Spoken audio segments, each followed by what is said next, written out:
The Journey of BlackBerry. Masih ingat dengan HP ini? Anda pernah memimpikannya? Atau Anda pernah memilikinya?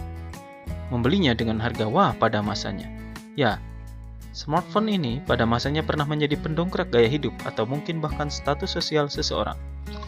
Pada tahun 2011, smartphone dengan ciri khas keypad QWERTY-nya ini benar-benar mengalami puncak kejayaan. Mampu menggusur Nokia, Sony Ericsson, dan tentu Samsung yang pada saat itu masih belum sehits sekarang. BlackBerry, ya, itulah merek dagang smartphone besutan RIM dari Kanada ini.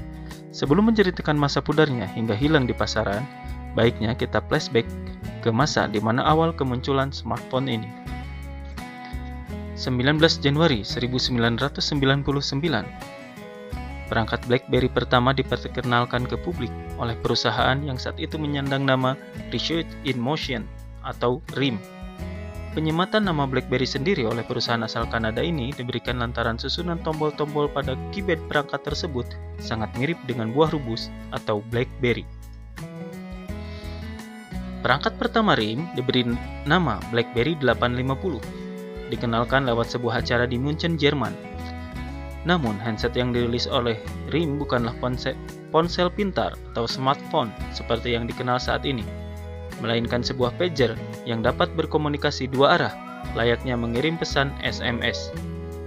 BlackBerry 850 bisa dibilang sebagai perangkat yang pager yang inovatif pada saat itu, sebab kebanyakan pager yang beredar saat itu hanya bisa digunakan untuk menerima pesan tanpa bisa mengirim balik pesan tentunya.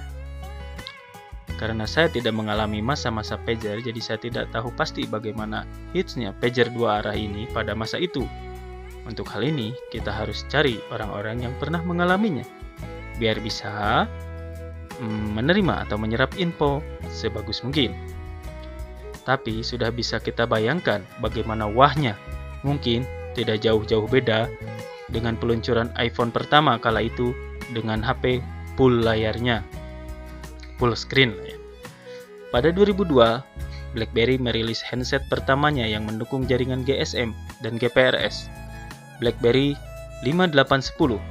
Saat itu, handset yang masih memiliki layar monokrom itu ditujukan untuk segmen korporasi, sekaligus menandai cikal bakal ponsel pintar. 2 tahun kemudian, yakni 2004, pijakan BlackBerry semakin mantap dengan ditambahkannya aplikasi kirim pesan tanpa pulsa, BlackBerry Messenger, atau orang lebih mengenalnya dengan BBM, tapi bukan bahan bakar minyak, yaitu tadi BlackBerry Messenger. Aplikasi ini hadir secara eksklusif pada ponsel tersebut, menjadi BlackBerry makin diminati. Sukses besar diraih ketika RIM melahirkan BlackBerry seri Curve. Ditulisnya Curve, dibacanya Curve. Mohon maaf, lidah saya susah.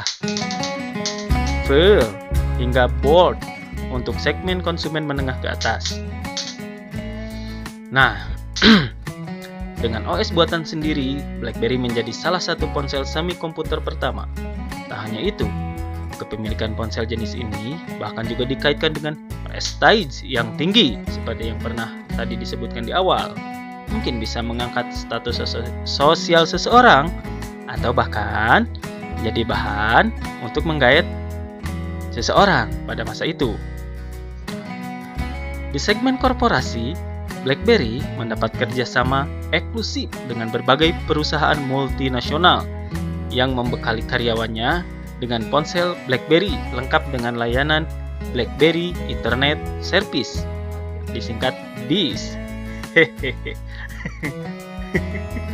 Pijaran keberuntungan BlackBerry mulai meredup lantaran beberapa alasan, mulai dari OS yang kurang kompatibel sehingga menyebabkan perangkat sering hang dan panas, spesifikasi yang monoton, bukan stereoton.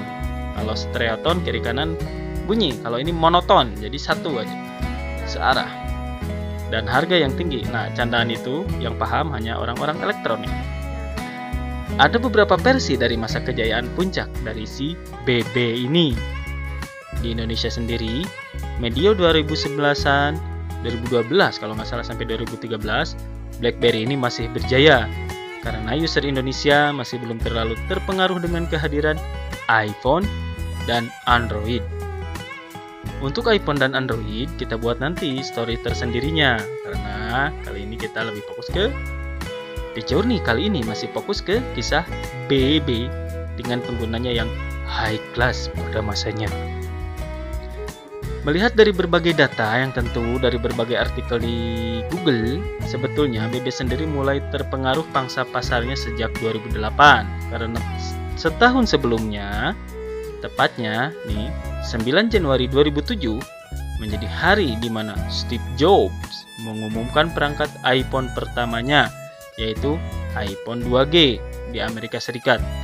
Nah, ini sih kalau kala itu saya sering baca-baca di seperti tabloid atau majalah atau apapun. Memang sebelum kemunculan iPhone ini sudah para ahli atau apalah namanya itu sudah diprediksi iPhone akan memanfaatkan momentum melihat kesuksesannya iPhone pada saat itu. Untuk pertama kalinya ponsel ini hadir dengan layar yang besar, ini tentang iPhone ya, dan dapat dinavigasi menggunakan jari manusia. Kemudian pada 29 Juni 2007 iPhone 2G mulai dijual secara resmi di pasar Amerika Serikat atau AS atau USA. Saat itu iPhone 2G dibanderol dengan harga $499 Amerika Serikat, sekitar 5 jutaan karena rupiah masih di kisaran 9 ribuan kalau tidak salah ya untuk saat itu. Untuk itu harga itu untuk varian memori 4 GB dan 599 nih, selisih $100. Sekitar 5 jutaan lagi, 6 jutaan ya, sekitar 6 jutaan untuk memori yang 8 GB. Dan ini beberapa penyebab kepudaran itu akhirnya datang juga. Kemunculan aplikasi Messenger yang lebih baik. Meskipun pada medio 2013-an puncak persaingan sengit Android, BlackBerry, dan iPhone, BBM digadang-gadangkan akan menggerus aplikasi Messenger lain. Kenyataan pahit itu justru, jadi ya saya terangkan nih, medio 2013-an itu saat-saatnya puncak persaingan antara Android, BlackBerry, dan iPhone. Saat itu iPhone sudah mulai muncul ke permukaan dengan berbagai aplikasi-aplikasi Messenger pada saat itu. Diperkirakan aplikasi Messenger lain tidak akan bisa menggusur kesuksesan BBM. Tapi yang terjadi justru sebaliknya. Ya, BBM yang pada awalnya adalah eksklusivitas BlackBerry user akhirnya rilis untuk lintas platform. Yang mengalami tentu masih ingat hoak-hoak pada saat itu. Pada saat itu kata hoak belum terlalu ini ya, tapi berita-berita yang kebenarannya patut dipertanyakan yang beredar melalui broadcast. Saat itu kelemahan-kelemahan BBM versi Android yang katanya dihitung per karakter, apa-apalah banyaklah.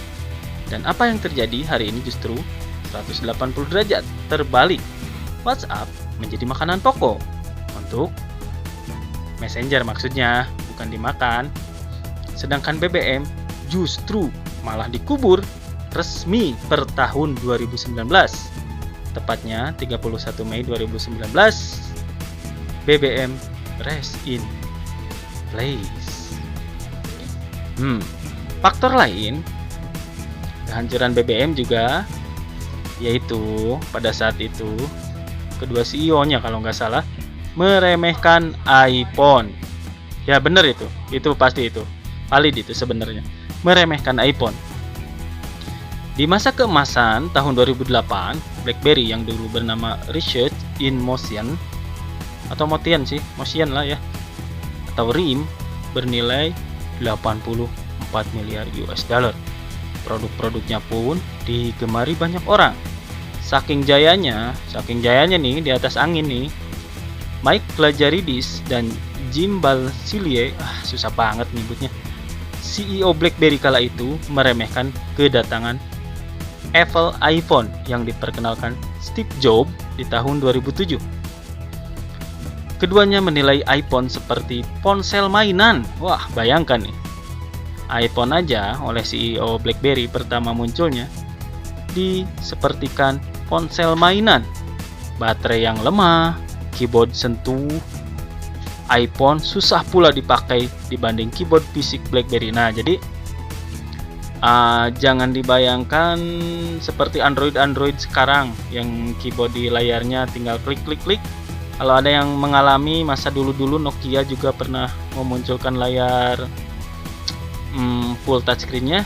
Jadi tipe layar touchscreen-nya itu capacitive touchscreen kalau nggak salah. Yang ada yang harus pakai kuku lah, gitu. Nggak bisa sama kayak jempol sekarang.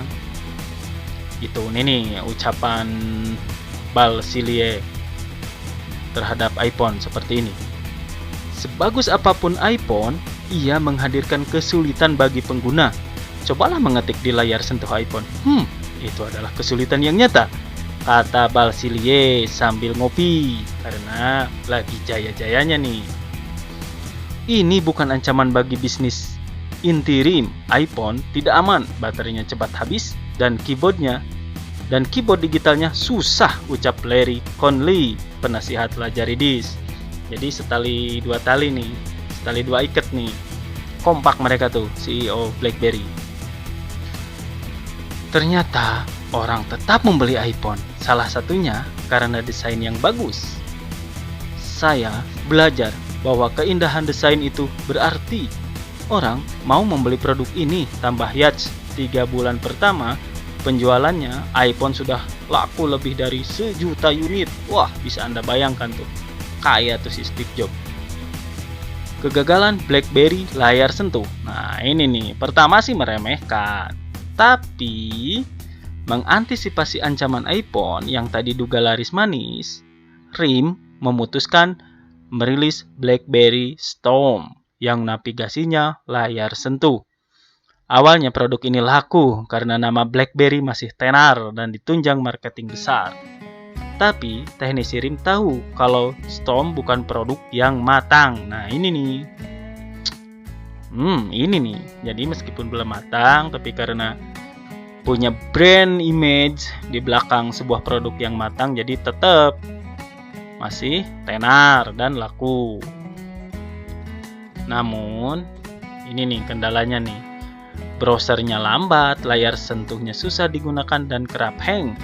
Banyak konsumen tak jadi membelinya. Akhirnya Storm dipandang produk gagal. Banyak yang rusak dan harus diganti, sehingga menimbulkan kerugian tak hanya bagi RIM, tapi operator yang memasarkannya. Gitu tuh. Juga salah satu penyebab kemunduran BlackBerry juga gagal membendung Android. Ponsel Android pertama, HTC Dream, rilis tahun 2008, menandai lahirnya sistem operasi robot hijau ke dunia. Pada waktu itu, belum banyak yang menganggapnya sebagai pesaing berarti di jagat smartphone dunia, termasuk BlackBerry. Nah, nanti juga ada Nokia nih di sini nih, di kisah-kisah ini. Kita nanti bikin yang Nokia story-nya. Pada waktu itu, memang tidak sedikit yang mencemooh Android. Kedengarannya, mereka hanya mengumpulkan beberapa orang untuk membuat ponsel, dan kami sudah melakukan itu bertahun-tahun. Saya tak paham dampak seperti apa yang akan mereka punya, kata si Scott Horn, eksekutif Microsoft kala itu. Pemimpin BlackBerry juga gagal melihat visi Google dan juga Apple, bahwa ponsel tidak hanya semata alat komunikasi, namun akan menjadi pusat entertainment dan didukung aplikasi bagus. Mereka tetap menilai keunggulan tradisional BlackBerry takkan tergoyahkan. Nah ini nih, padahal tidak ada yang tidak mungkin kan? Meskipun kini kita tahu apa yang justru terjadi. Yuk, bener, yang terjadi sekarang justru orang tidak bisa lepas dari si Android itu. Kemudian penyebab lain dari kemunduran BlackBerry itu sendiri adalah terlambat menghadirkan BlackBerry 10. BlackBerry akhirnya menyadari tidak akan dapat bertahan jika terus mengandalkan ponsel dengan OS lama. iPhone dan deretan ponsel Android makin ganas saja. Akhirnya mereka mengembangkan sistem operasi BlackBerry 10 untuk smartphone BlackBerry 10 yang berbasis QNX. Sebenarnya cukup bagus. OS ini dirancang bekerja tanpa kehadiran tombol fisik, cukup digeser-geser saja.